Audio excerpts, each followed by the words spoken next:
Hey everybody, this is my Cipro video. For my followers on my YouTube channel, most of you are following me because of Cipro. I appreciate you.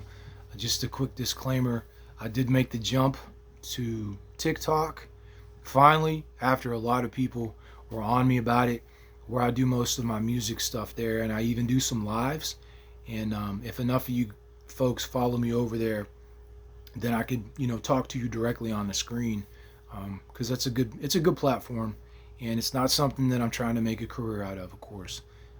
This is 4 years for me now, and I don't have a lot of followers for this, but that's not really why I was doing it in the first place.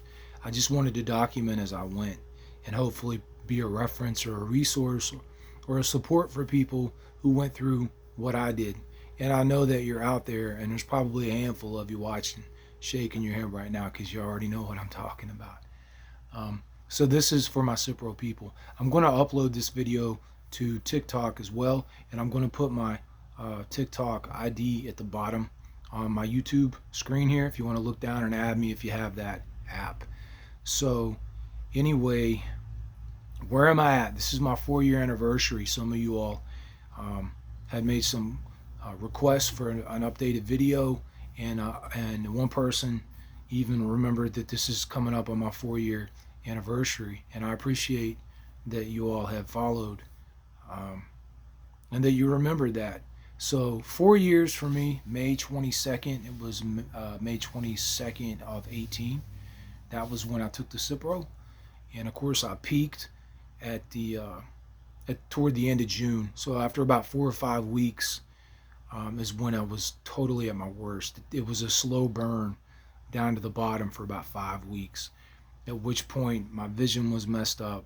Um, I had trouble like regulating body temperature, and would be shaky.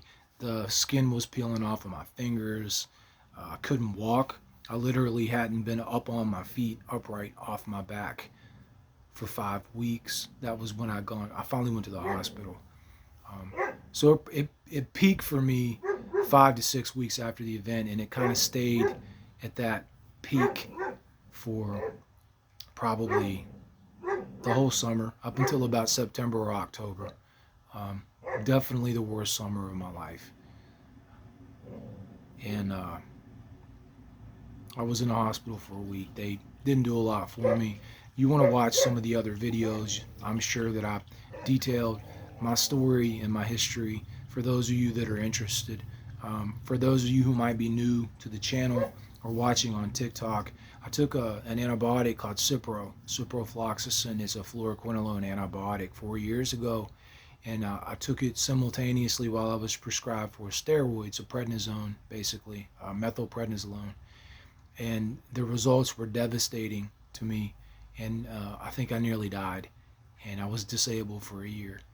And so this is happening to a lot of people. So I'm continuing to make this content to that effect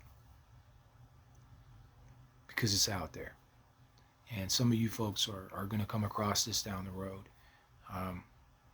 4 years, where am I at with it? Probably 65, 70%.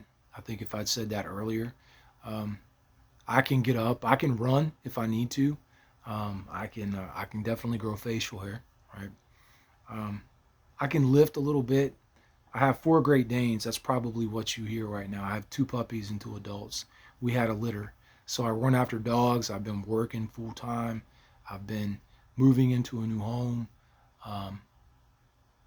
helping my girlfriend with her kid, um, shopping, cutting the grass, kind of living a normal life, you know. Um, so it's nice. I can say it 4 years. I'll take 65, 70%. I'll take it. If it had hit you as bad as it hit me, you would too. But those of you who didn't rock that hard at the beginning, if you're hearing 65, 70% at 4 years, it probably doesn't apply to you because you'll get better. You'll get back to like 95 or 100%. I believe that. A handful of you though may not improve. Like it could develop into something else, some kind of a neurologic or autoimmune disease. I think that Cipro causes a lot of secondary issues where the gun is gone, but the damage is still there, And of course, the doctors don't want to recognize that fluoroquinolones are dangerous, and certainly that they're contraindicated with certain treatments like steroids, and that they shouldn't be given as a first-line drug. That's all laid out in the FDA. It's been there for many years, and the literature is available to the doctors about the damage that it causes to connective tissue. So this is all known. If you're not getting a lot of support from your doctors, it's because it's a for-profit healthcare system. It's not a conspiracy. It's right in front of your face. The healthcare system is set up to generate profit, and in some cases, insurance companies have more power than doctors do. And they're not in a position where many of them want to throw another doctor under the bus by acknowledging that your med caused an adverse reaction and could cause that much damage.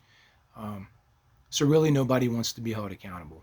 And this is going to keep going, I think, for a while yet before this thing with fluoroquinolones finally catches on. I can't possibly believe that a drug this destructive can go on this widespread for many more years before it starts to come back on the major companies. But as you know, pharmaceutical companies are enormous sources of power in this country. It's an enormously powerful industry.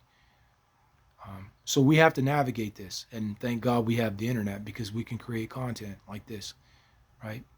So 70%, I still take a probiotic for my gut. I'm not on my diet like I should, but I can have gluten now. I can have bread and frozen stuff. I shouldn't be eating it. It's not good for you at any rate. But the point is, I can handle it. But I do notice food sensitivity where I did not before, and it's still with me at 4 years. I can tell when I eat a lot of sugar or processed food, pizza, some kind of fast food, anything like that. I'll feel it the next day, probably the following day. So some allergies to certain things. That's just a weird thing that I'd never had before. No other major symptoms. I have the neuropathy in my ankles, and I have, tendon pain in my ankles with a lot of activity. But I'm up on my feet. I can do 10,000 steps a day. I'm not running 3 or 4 miles. I'm not even running 2 miles a day like I used to. So I'm in pretty bad shape right now compared to where I used to be, and that's because of Cipro. I mean, I'm getting older, but I wouldn't have let it. But I'm much, much improved, and I'm reaching a point where I can begin to work out again. So there is light for some of us, and I'm great. I'm grateful for being here now, and I am way, way better than I was at the beginning. So I hope that you folks are doing good. This is not going to be a long clip. I just wanted to make a video and check in and let you know the 4 years I'm doing good. I'm definitely on a slow improvement still yet. I don't feel like I've reached the end of improvement. I haven't hit the ceiling for that yet. So it's going to keep getting better for me as long as I don't let my body go to shit meanwhile, it's been a hard struggle, but I'm hanging in there, and I hope you are too. And I appreciate your support and following me. If you have any questions, put them in the comment section, and I do get back to people. So God bless you. Have a good day. And I'll make another one of these before long. And if you like music, go check out my channel on TikTok, because I've got some stuff coming your way. So thank you, folks.